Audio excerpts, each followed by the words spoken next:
Hi everyone, I'm Edward Barnes, and this is Songbook Shorts.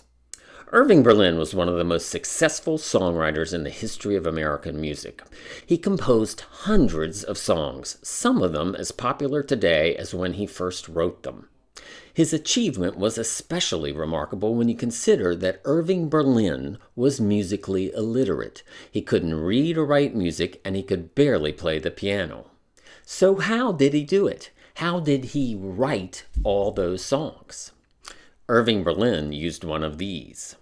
This is a transposing piano. It's an upright piano fitted with a lever mechanism. When you shift the lever, it repositions the keyboard so the hammers play a different set of strings on the inside. This instrument was invented so that people at home could play sheet music in whatever key worked best for them to sing with. But for Irving Berlin, this instrument was way more. For him, it was the solution to a problem. You see, Irving didn't know how to play much more than the black keys of the piano. And that was very frustrating for him when it came time to compose because it didn't give him very many note options to make melodies with. But with the transposing piano, Irving could not only play the black keys, but with a shift of the lever, could use those same black keys to play any other note he wanted.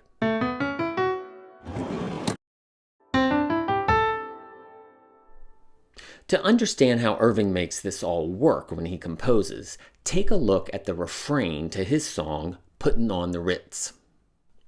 The Ritz refrain is written in a standard AABA form in which all the A sections are exactly the same and the B is different. It's set in the key of F sharp because F sharp uses a lot of black keys, and so for Irving that makes it easy to play. He opens his line by spelling out the notes of an F sharp minor chord, then syncopates them, very jazzy,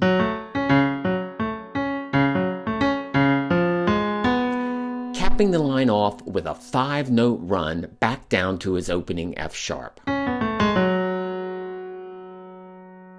For his B section, he's looking for some fresh notes to make it different from his A. So this is where he puts his transposing piano to work. He shifts his lever up 4 notches, puts his hand on the exact same black keys he used in his A section, then plays 5 notes up and 5 notes down, but this time the notes sound out here. To continue, he shifts the lever down 1 notch, then plays the same thing again, and now the notes come out here. He adds a little tag, and he's got it. And when you put it all together, you've got a melody played with 3 shifts of the lever and the hand always on the same black keys.